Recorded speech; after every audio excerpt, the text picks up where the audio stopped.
the most rules around men and women working together were the ones that had the most moral failures. And so I just completely agree with you. That's where like it's a heart issue. And so I wish that we would spend more time with our staff developing spiritually and identifying the heart issues rather than just setting rule. Like, well, you said it perfectly. You can't legislate morality.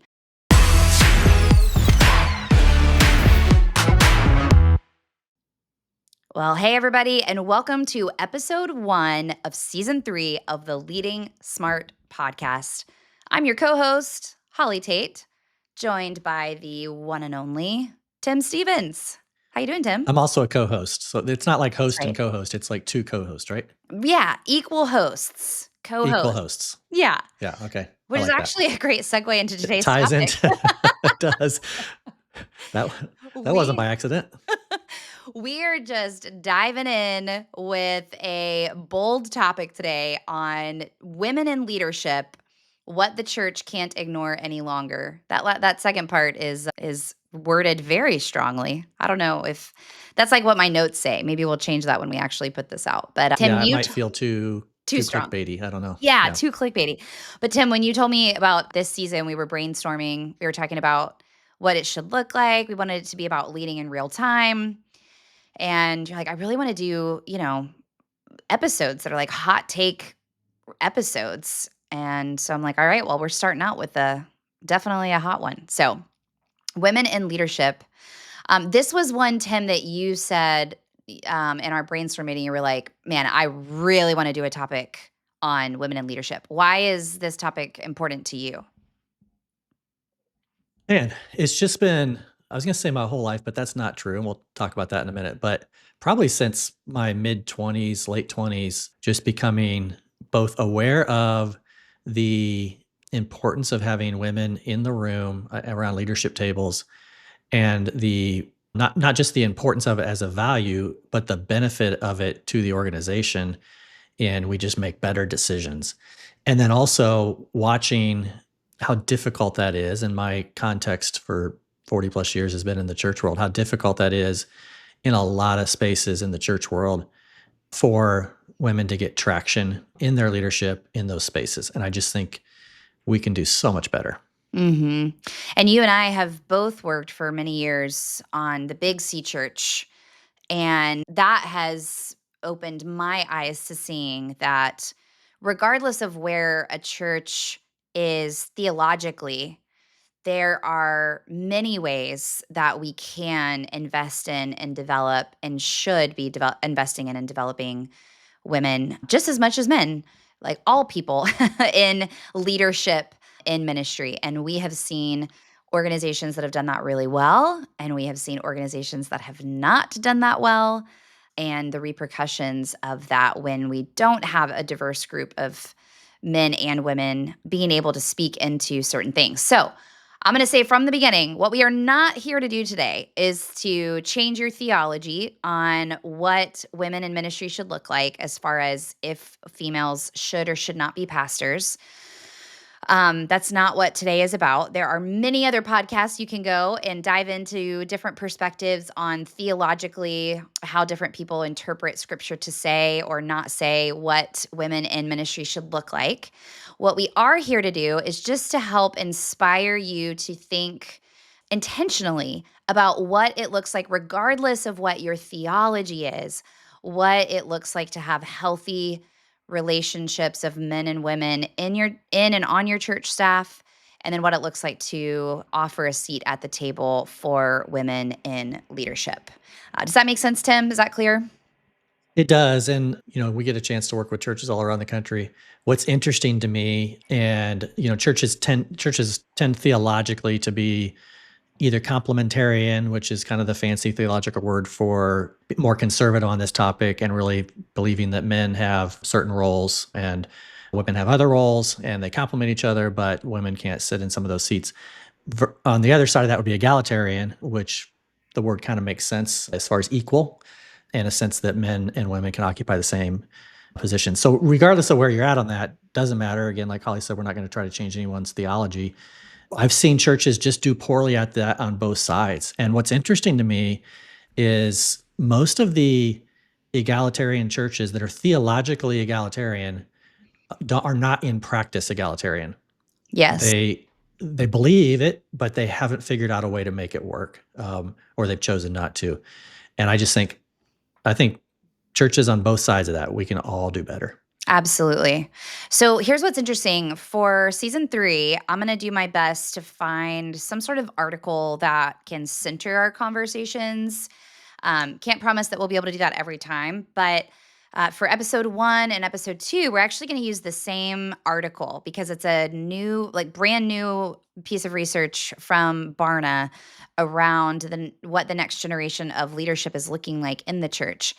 It was harder than I expected to find recent research on women in church leadership. So, if you're listening out there and you have a source that you're like, oh, this is really good, or this is a source that I follow, and here's a study on women in leadership, we'd love to hear it. So, you know where to find us, Tim at leadingsmart.com, or, leadingsmart.com in general. Would love to hear from you because I struggled to find something that was in the last couple of years specifically about women in church leadership. But what I did find was this article from Barna. And the part that I found interesting is that the research that they have found is for the first time ever, Gen Z men are um, leading the way in church attendance, and then the other, which we're going to talk about that in episode 2. The other part of that is that women are more disengaged than ever. Younger women are more disengaged from church than they've ever seen before, which is interesting. And some would say, concerning. Um, it says, Tim, that married dads are showing up, moms are stepping back. Among parents of kids under 18, married dads have the highest show up rate at church compared to all other parents. And then only 1 in 4 single moms attend church weekly, significantly trailing other married moms and dads. So, again, this research is not talking about women in church leadership, but I wonder, my question Mm. around this is, so Tim, I'm curious what you think about this. I wonder if a reason why we're not seeing women as engaged is because they're not seeing themselves represented as much Mhm. from the platform or on the church staff, etc. I don't know the answer, but that was a question that came to me as I was reading this article. So curious to hear what lands with you in that. Yeah. I mean, that would make sense to me. I've studied it a little bit more in the area of diversity, and a lot of times you talk to people of color that are wanting to attend a church that's predominantly white, and it's really hard because they just don't see anyone like them, or not very many people like them. They may see people across the aisle like them, but not up front represented. And so that would make a lot of sense for me too about women disengaging potentially if it feels like. And I think that's my experience where it's been from the church staff standpoint is there's a sense it's kind of like a boys club atmosphere at the top. And I've never talked to a church leader where that was their intent, but it kind of feels that way. But I have talked to church leaders and it's like, why don't you have women around the table? And they're like, it would be just too hard because like we do leadership retreats and then we gotta find a different kind of house to stay in, or we've got to, and I'm like, lean into the hard. Like, I get Mhm. it. It's hard. Or, they might say, well, I have one-on-ones with everyone there and I just don't feel right about having one-on-one with a woman. Figure it out. Figure out a place where you can do that, where you can keep your integrity high and follow whatever policies you have at your organization or church, and make that work. But it is hard. It is harder. But that's true in everything in life. It's harder to get out of our comfort zone and to engage others. It's hard to walk across the street and talk to a neighbor you've never met. It's hard, Mhm. but you still should do it. Mhm. I just think we need to be cognizant of that and work towards that. Yeah, just because something is hard doesn't mean it's not worth it. I think that's something in general our society in a Western context in the US. It's like our brains are wired for dopamine hits to overcome the feeling of discomfort and pain. And so I think that has created our pain tolerance is becoming less and less and less. And leadership is hard. That's why you have to be called to it. If you want to be a great leader, it's more of a calling. And I really appreciate your challenge to lean into the hard. It's worth it. Because if we think about that, so later on in the study, this is interesting. It says it's not that women's attendance is like decreasing. It's that it's holding steady or increasing slightly, but not at the pace among men. So I think that is what is interesting, that it's not like women are like leaving the church, but the younger men increase is just outpacing women, and especially, single moms who are balancing childcare and work, etc. And I know, again, I have one more thought on this before we dive into like more practical about a church staff. But one thing this is just like a Holly hot take. I don't have any data on this, Tim, but you've been around now for 40 years in ministry. I'm curious your thoughts on this. I was thinking about this topic because I obviously think about church and childcare much differently in the past 19 months now that I am a mom. Like, fast forward 2 years ago, I feel like I would have been like, "Whatever, just find a babysitter, like, get over it, like, come to this thing at 7 o'clock at our church," you know? Um, and now I get it, and I'm like, if childcare is not offered, I am way less likely to go because the mental load that it takes to figure out how to take, like, tonight, we're going to a gala here in Houston. My normal asks could not help us watch our daughter. So it took me literally like probably 2 or 3 extra hours of mental energy and texting people for us to go to this gala. And so if you're asking me to jump through hoops to go to a church event, it's just probably not going to happen if you're not providing childcare.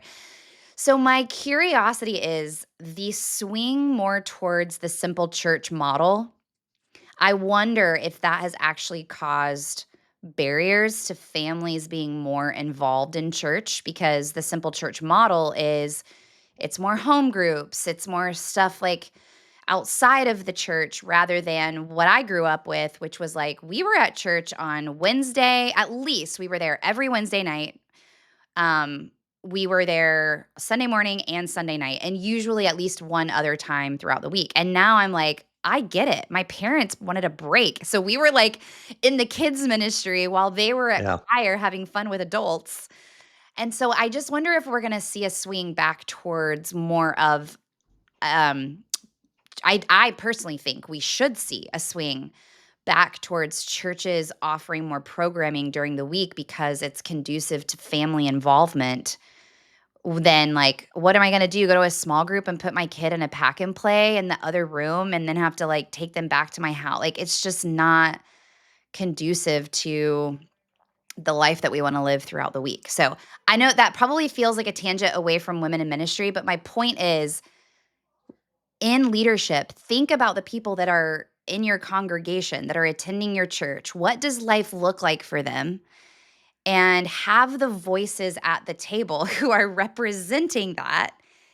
Females are about 50% of most congregations, if not more. If you don't have those voices represented speaking into how you are leading the church, you're going to be missing massive opportunities to people engaging and growing in your church and in their faith. So, how does that land with you?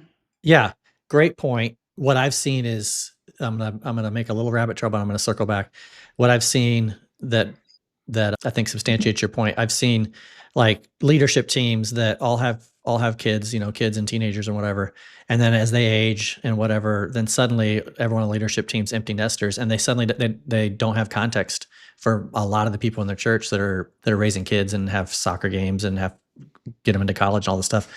So you're just saying the same thing of like when you don't have women, you're completely not seeing through the lens of what is probably the majority of your church, and so you're making decisions, programmatic decisions, which you just talked about, that may be unintentionally producing a barrier for those people that are more than half your church to attend.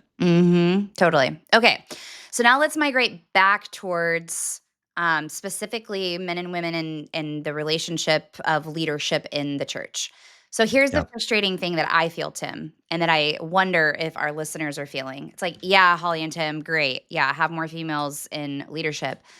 But especially in the last 7 years, we have just had example after example of how it's not working well. I mean, we've seen big, prominent, well-respected church leaders, male church leaders, and female church leaders who have fallen, had moral failures, and I mean, I don't even know that I could think of an example right now of a prominent or like quote unquote famous, I hate to even say that, but like example of um a healthy male and female leadership example in the church. And I think that's what's hard about this conversation is we want to advocate for it, but I don't know that we have a lot of good examples around it. Would you agree or disagree on that?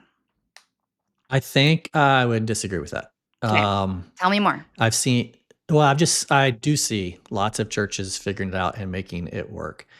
I also see, churches tend to be like, okay, how do we make sure that that a pastor doesn't fall, doesn't sin, doesn't have an affair with a woman on his staff? And what churches tend to do is like put up a whole bunch of rules around that.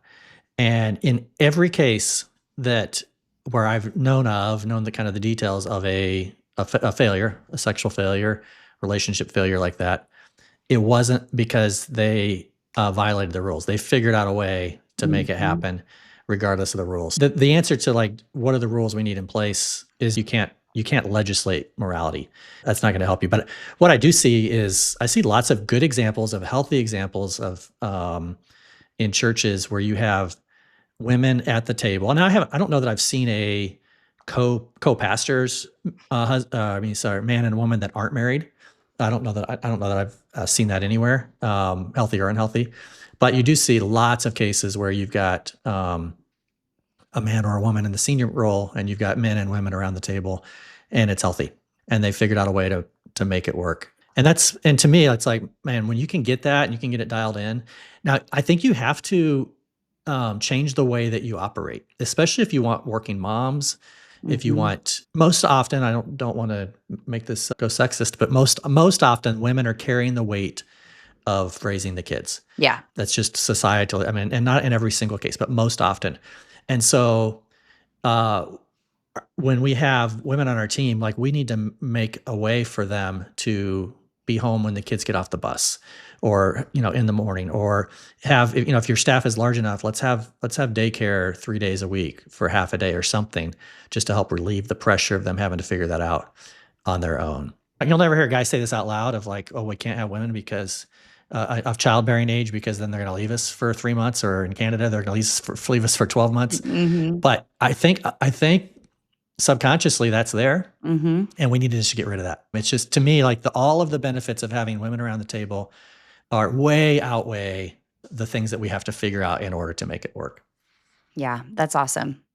Yeah, I'll just affirm, I remember back to our days at Vanderbiltman, the churches that we worked with that had the most rules around men and women working together were the ones that had the most moral failures. And so I just completely agree with you on the if people and it's that's where like it's a heart issue. And so I wish that we would spend more time with our staff developing spiritually and identifying the heart issues rather than just setting rule like well you said it perfectly, you can't legislate morality. And so I think it's a good that would be like for me a takeaway from our episode today is when's the last time that you talk less about the rules and more about spiritual formation around this issue and honoring our brothers and sisters in Christ. That is going to go way farther than any rule you could ever put in an employee handbook. So I appreciate that. So, practically speaking, you gave some great examples there of like exploring, providing childcare on site, allowing the flexibility for parents or, moms to be home when they get off the school bus, et cetera. What are some other practical examples that you can think of where we've created the ability for women to have a seat at the table or for the dynamic to be healthy between men and women? So, while you're thinking, one that comes to mind for me I like when people say we can't have one-on-ones with women. I'm like, that's ridiculous because there are so many places where you can meet one-on-one and have transparency. So maybe that's, making sure that your church offices have lots of glass where or at least a door that has a glass panel on it. Or if, most churches that we work with have a very big open space like a foyer or a lobby type of place where you can meet one on one in a semi private space, but where you're in the open. So I'm just trying to think of like practical examples to help people think a little differently about what that might look like. I think traveling, is one where it's like, you wouldn't hesitate to think, me as a lead pastor or me as an executive pastor, I'm gonna take my group's pastor and we're gonna go to this conference together, and it's gonna be us 2 dudes going to the conference. You do hesitate and often, exclude if that group's pastor, group's director is a woman, and that's to the detriment, and the that that that female leader does not have the opportunity to be developed like the guys on the staff. So you figure out, which is it's not helpful. It's not going to be helpful to create space for women to thrive, and for you to benefit from them being at the table. So then you just figure it out. What are we going to do? Are we going to pay a little bit extra and take a third person with us? But somehow kind of figure that out, or let's send 2 women instead of me going with that female leader to that conference. Um, Figure that out. I think a lot of churches will have a policy about riding in cars together, even if they're like Mhm. just going 10 minutes away to lunch. I've personally never heard of a guy and a girl having sex in a moving car. Maybe that Mhm. happens. I don't know. But I can't imagine it, nor will I try. But I think it's like, I'm not saying the rule's stupid. I'm just saying, like, figure some things out to make it possible. Mhm. You'll see where I've seen this happen a lot is like a guy pastor will be like, grab someone and say, "Hey, let's just go to lunch. Let's go have a conversation about this. Let's go dream about this and whatever." Well, he's never doing that with the women on staff, and so it's really unfair. He's creating an environment where the men on the staff are having the influence and the proximity to him, and the women on the staff are not getting the same opportunity. So what does that Mhm. mean? It might mean, well, we're just not doing lunch out, and so we'll bring lunch in and have opportunities. And sometimes I'll do that with the men on my staff, and sometimes I'll do that with the women. Just like figure it out, lean into the hard. Mhm. Quick funny story. I had someone tell me one time, or I had a male colleague, and he was not that this really matters, but he was below me on the org chart. And we were going to see a client, and he said, "Okay, so what are you thinking as far as like when we should get there, et cetera?" And I was like, "Oh yeah, I was just thinking we would meet in the hotel lobby and we could, ride in an Uber over there together." And he was like, "Oh yeah, my wife and I have a policy where I don't ride in the car alone with women." I was like, "Well, there will be an Uber driver." And like it was just that moment where I was like, "Are you kidding me Yeah. that you think we're going to do something bad in an Uber?" Like the whole thing was, to me it was just an example of like you're letting a rule override, like, stop and actually think about the principle here, and anyway, he ended up, because I challenged him on that and just kind of was like, "Are you saying, like, there's gonna be an Uber driver, we're not gonna be alone," and anyway, and he ended up talking to his wife, and we ended up riding in the Uber together to the client, but, yeah, it was just one of those moments where when I think in general, my personality is when we let rules get in the way of people is, I mean, it's literally the opposite of like what Jesus came to do in every way.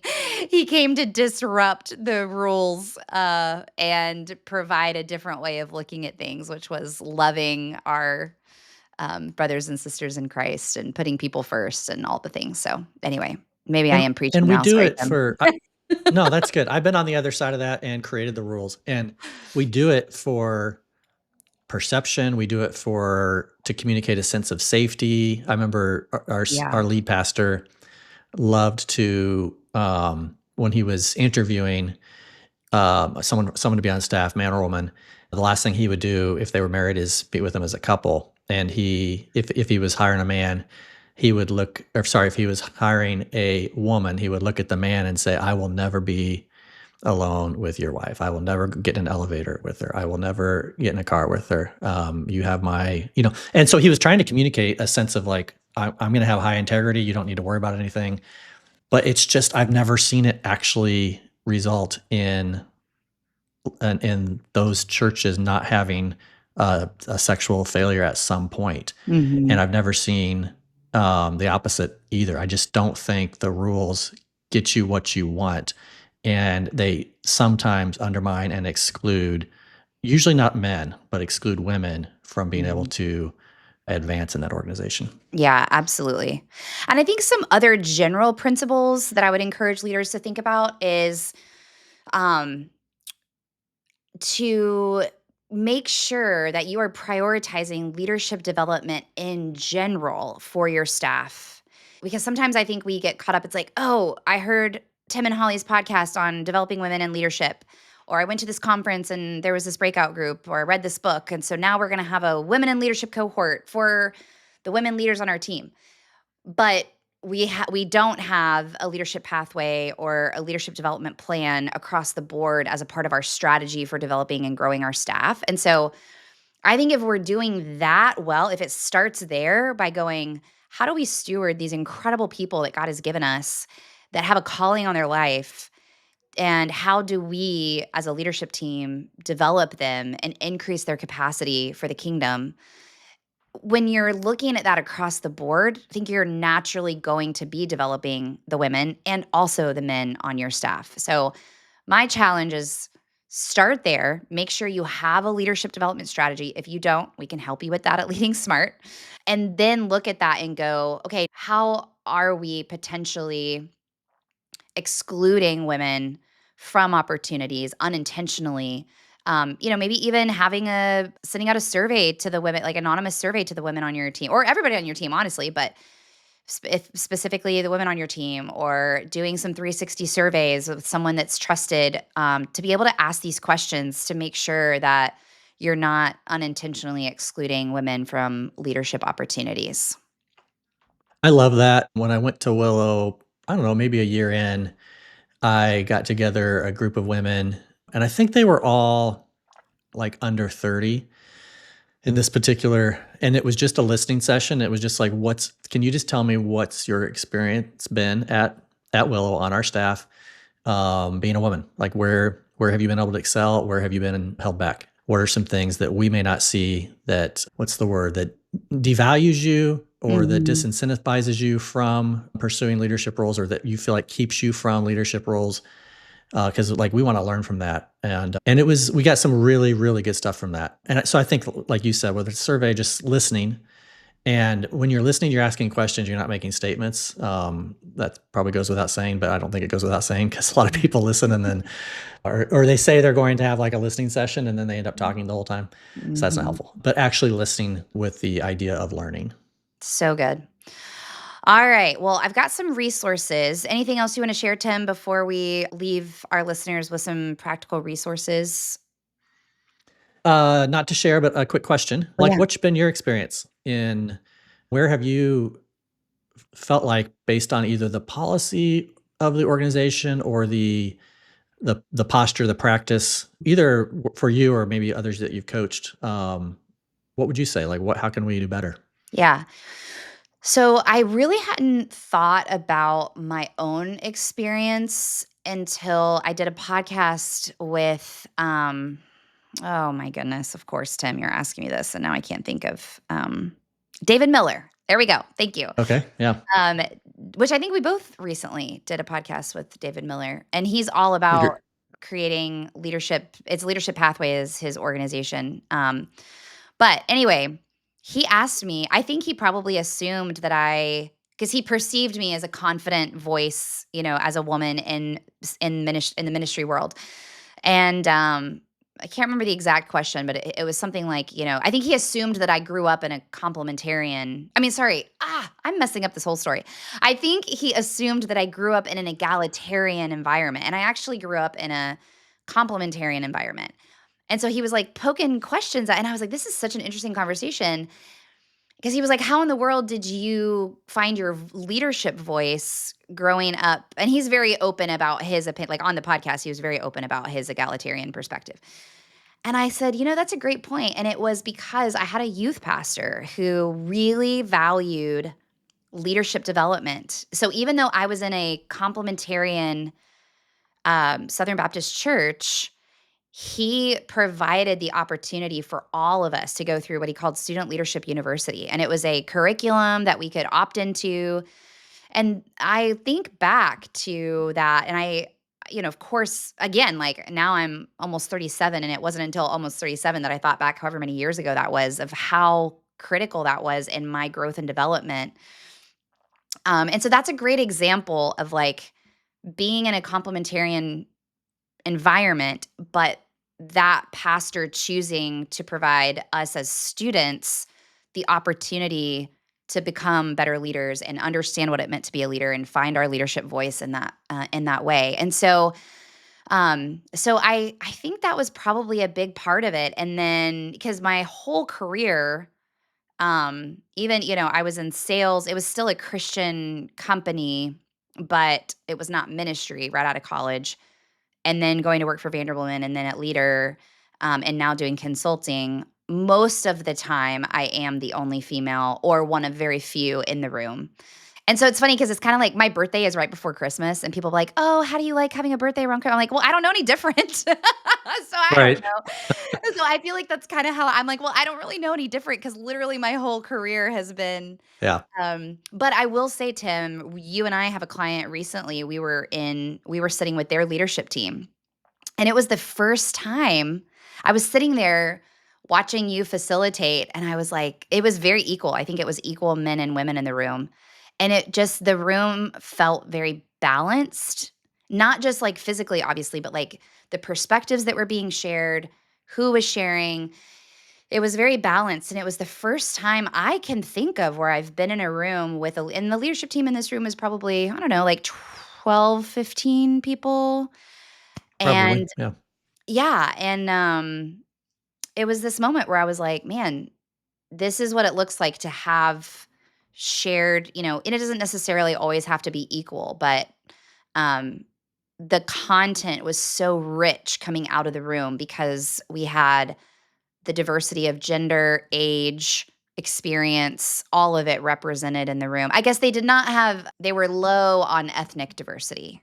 I will say that. So yeah, I mean, I have plenty of stories. I was giving a presentation one time, and there was a pastor sitting on the other side of the table from me, probably he's probably close to 80, like he's probably in his late 70s, and he interrupts me in the middle of the presentation and goes, "What does your husband do for a living?" I was like, I'm not sure why that's relevant to my presentation. I just, like, answered his question and just was like, "So back to my presentation."